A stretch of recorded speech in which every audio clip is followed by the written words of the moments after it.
नमस्कार। आज मैं कक्षा 9 के विज्ञान विषय के साथ आप लोगों के सामने प्रस्तुत हुई हूँ।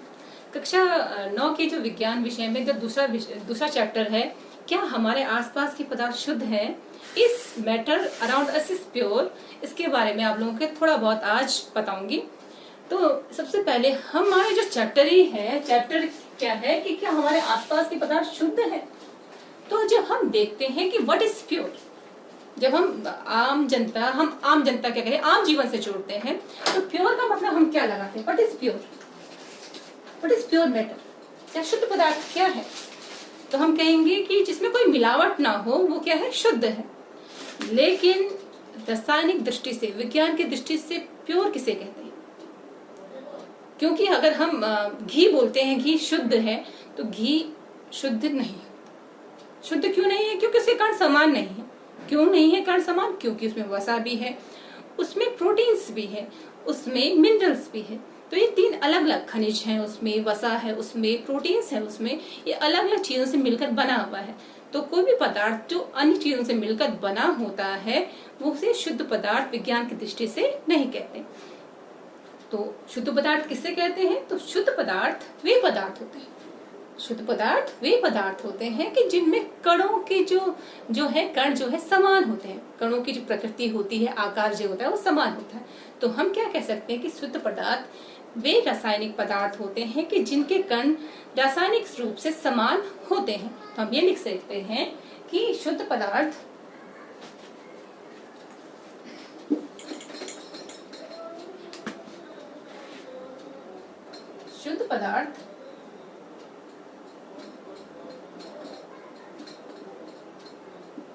वे पदार्थ होते हैं, वे पदार्थ जिनके कण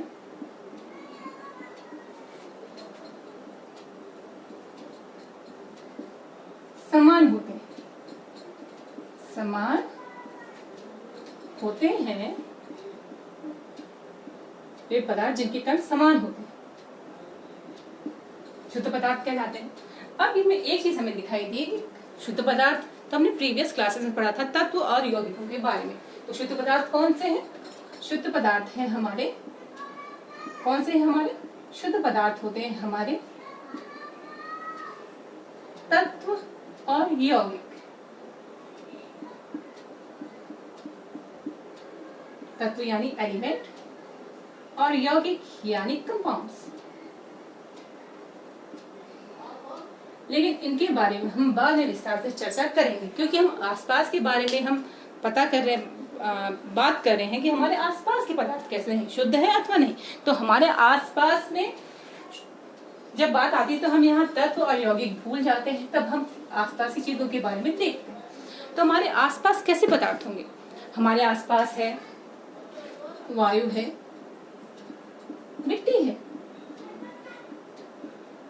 खनिज है, पेड़ पौधे भी हैं, पेड़ पौधे भी हैं। अब ये तो प्राकृतिक हो गए, तो जैविक हो गए। अब वायु, मिट्टी तो खनिज क्या है? अजैविक घटक है। अब ये शुद्ध है अथवा नहीं, इसके बारे में हम कैसे पता करेंगे ये शुद्ध है अथवा नहीं? तो देखिए, हम सबसे पहले वायु की बात करते हैं। वायु, हमको पता है कि हमारे आसपास वायु विद्यमान है और इस वायु में 78% नाइट्रोजन है, जो हमने छोटी कक्षा में पढ़ा है। अब क्या क्या है वायु में? हमारे नाइट्रोजन गैस है, ऑक्सीजन गैस है, कार्बन डाइऑक्साइड गैस है, और हीलियम और छोटी छोटी हाइड्रोजन गैस है, और जल वाष्प के रूप में हमारे पास पानी भी है, वाष्प के रूप, ये सब है। तो क्या इनके कण समान होंगे? क्योंकि अलग अलग गैसें हैं तो इनके कण समान नहीं होंगे। तो वायु क्या है? तो हमारे पास जो भी चीजें हैं वो मिश्रण के रूप में है। किस रूप में है वो? मिश्रण के रूप में। तो मिश्रण किसे कहते हैं? मैंने सिर्फ वायु की बात की, मिट्टी की बात ही कर देते हैं। तो मिट्टी में हमारे छोटे छोटे कण होते हैं। मिट्टी के कण, क्ले हो सकता है, वो सैंडी हो सकता है, मिट्टी के कण। इसके अलावा क्या हो सकता है? उसमें ह्यूमस होता है, मिनरल्स होता है, खनिज होते हैं, और खनिज बहुत प्रकार के होते हैं। तो खनिज, तो ये इस प्रकार के क्या हुए, सब अलग अलग अवयव हुए, अलग अलग कण हुए। तो जब कणों की प्रकृति अलग है तो वो शुद्ध पदार्थ नहीं होंगे। तो अब हम पढ़ेंगे कि जो हमारे आसपास के जो पदार्थ हैं उनके अवयवी कणों की प्रकृति के आधार पर उनको क्या कहते हैं हम, ऐसे आसपास के पदार्थों को कहते हैं हम मिश्रण। क्या कहते हैं हम, मिश्रण। तो मिश्रण किसे कहते हैं? अब जो जिनसे मिलकर कोई पदार्थ बना होता है, मिश्रण किसे कहते हैं? मिश्रण वो पदार्थ होता है जिसमें कि अवयवी कणों के से जिनसे मिलकर वो बना होता है उनके गुण निहित होते हैं और उनकी प्रकृति अलग अलग हो सकती है। यानी हम क्या कह सकते हैं कि मिश्रण वह पदार्थ है जो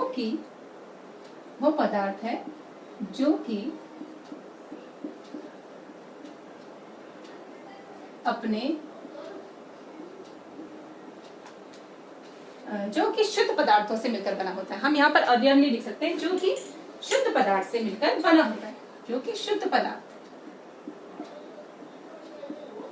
पदार्थ हो, क्योंकि मिश्रण में एक से अधिक अवयव भी हो सकते हैं। शुद्ध पदार्थ हो जिसमें हम कह सकते हैं तत्व है, यह यौगिक से मिलकर बना होता है। शुद्ध पदार्थों से मिलकर बना होता है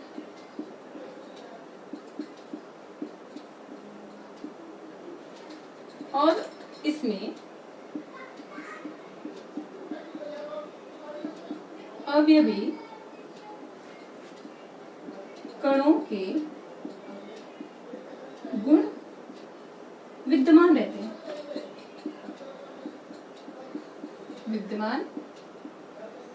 हैं। अब हम देखते हैं मिश्रण वह पदार्थ है जो कि शुद्ध पदार्थों तत्व और यौगिक से मिलकर बना है। इसमें अवयवी कणों के गुण निहित होते हैं, यानी हम इसे सामान्यतः भौतिक प्रक्रमों से अलग कर सकते हैं। और जैसे हम मिश्रण की बात करते हैं तो हमें पता होता है कि इनमें कौन कौन से कण हैं और उनके गुण भी हमें पता है, क्योंकि जब हम गुणों की बात हम करते हैं, जैसे हम वायु की बात करें तो हमारे नाक को पता है, हमारे शरीर को पता है कि हमें कौन सी गैस लेनी है और कौन सी नहीं लेनी, नाइट्रोजन क्यों छोड़ना है या ऑक्सीजन क्यों लेनी है, हमारे शरीर उसके अनुसार कार्य करता है। अब मिश्रण के जो अवयवी कण हैं उनके आधार पर जो मिश्रण होते हैं वे दो प्रकार के होते हैं। मिश्रण के अवयवी कणों की प्रकृति के आधार पर जो कण होते हैं, जो मिश्रण होते हैं वो दो प्रकार के होते हैं। यानी मिश्रण पहला होता है समांगी मिश्रण, यानी होमोजीनियस मिक्सचर। और दूसरा होता है हेट्रोजीनियस विषमांगी मिश्रण,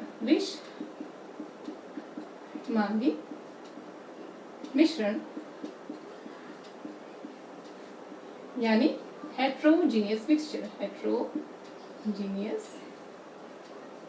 मिक्सचर। अब समांगी, अब यहाँ से भी हमें पता चल रहा है सममांगी, यानी समान है अंग। समान अंग कैसे, मतलब तो जैसे हम पानी और नमक का घोल बनाते हैं, तो पानी और जब नमक का घोल बनाते हैं तो हमें पानी और नमक में कोई अंतर दिखाई नहीं देता कि कहाँ पर पानी है, कहाँ पर नमक के कण मौजूद है। इसका मतलब ये है कि समांगी मिश्रण में पूरे द्रव्यमान में, मिश्रण के पूरे द्रव्यमान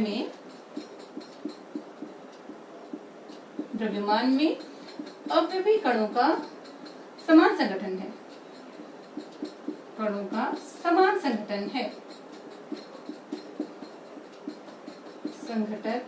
संगठन है। दूसरा हम देखते हैं कि जो पूरे द्रव्यमान में उनके किसी कणों के अंतर में कोई अंतर नहीं आ रहा, उनके कण कहीं छोटे बड़े नहीं दिखाई दे रहे, मतलब कणों की बनावट क्या है, समान है। कणों की बनावट समान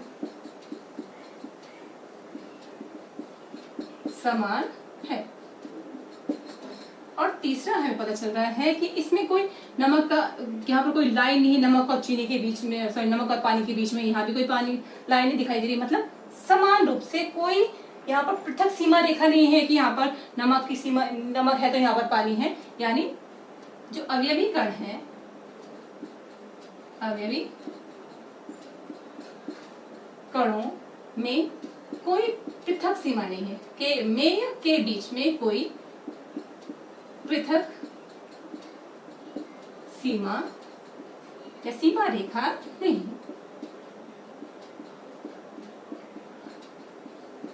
नहीं, ये हमने उदाहरण इसलिए दिया नमक पानी का घोल का, क्योंकि हम आसानी से घर में कर सकते हैं और विज्ञान का मूल उद्देश्य ही है कि ज्ञान को व्यवहारिक जीवन से जोड़ना। बच्चा करके देखेगा तो उसे पता चलेगा कि नमक और पानी में कोई अंतर नहीं आ रहा, समान रूप से ऊपर भी नमकीन पानी है तो नीचे भी नमकीन पानी होगा। और मिश्रण क्या है कि उसमें उसके अवयवी कणों के गुण निहित है, यानी अगर नमक और पानी का घोल बना है तो नमक का गुण कैसा है कि वो नमकीन है और पानी का घोल कैसा है कि वो तरल है। तो दोनों के गुण विद्यमान होने के कारण उसको क्या कहते हैं, हम मिश्रण कहते हैं। नेक्स्ट है अब हमारा है कि विषमांगी, यानी उनके अंग क्या है, विषम है, समान रूप से वितरित नहीं है। दिखाई देंगे हमको कि विषम कैसे हैं। जैसे हम मिट्टी और पानी का घोल ले लेते हैं, जब मिट्टी और पानी का घोल हम लेते हैं तो ऊपर देखते हैं कि जो पानी है ऊपर हल्के हल्के दिखाई देता है और नीचे मिट्टी का जो घोल है नीचे तरे में बैठा बैठा है बहुत डार्क दिखाई देता है। ये हम करके देखेंगे, आपको पता चलेगा। घर में ऐसे प्रयोग करके आप लोगों को बहुत ज्यादा ज्ञान प्राप्त होता है। अब देखिए तो हमें दिखाई देगा कि जो पूरे द्रव्यमान में अवयवी कणों का क्या है, समान संगठन नहीं है। तो हम लिख सकते हैं मिश्रण, विषमांगी मिश्रण में पूरे द्रव्यमान में अवयवी कणों का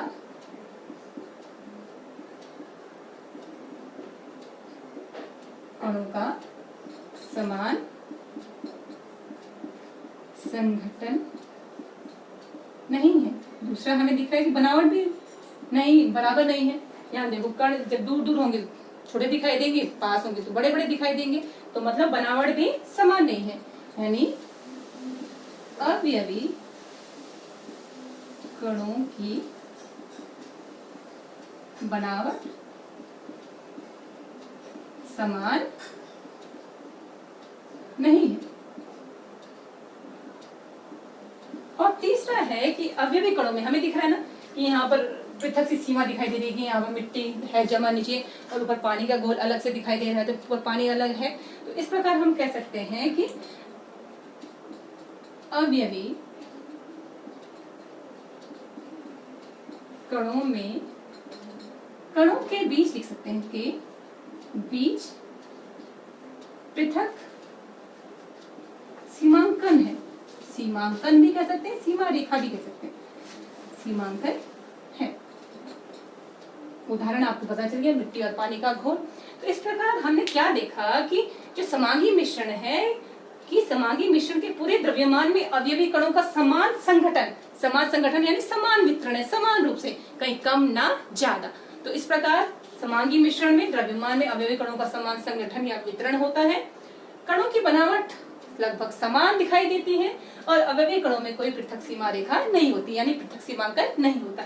जबकि विषमांगी मिश्रण में पूरे द्रव्यमान में अवयवी कणों का समान संगठन या वितरण नहीं होता, कहीं कम या ज्यादा, जिस कारण से अवयवी कणों की बनावट समान नहीं होती और अवयवी कणों के बीच पृथक सीमांकन दिखाई देता है। इस प्रकार हम जो मिश्रणों को विभेद कर सकते हैं। अब इसके बाद एक महत्वपूर्ण तथ्य ये है कि जो समांगी मिश्रण है उसे हम विलयन भी कहते हैं। हमने अब छोटी छोटी क्लासेस में पढ़ा था कि विलयन, पानी का विलयन, नमक पानी का विलयन है, नमक और पानी का विलयन है, चीनी पानी का विलयन है, यानी और बहुत सारे विलयन हमने पढ़े हैं। तो समांगी मिश्रण को हम विलयन भी कहते हैं और इसके बारे में हम विस्तारित चर्चा कल के वीडियो में करेंगे। धन्यवाद।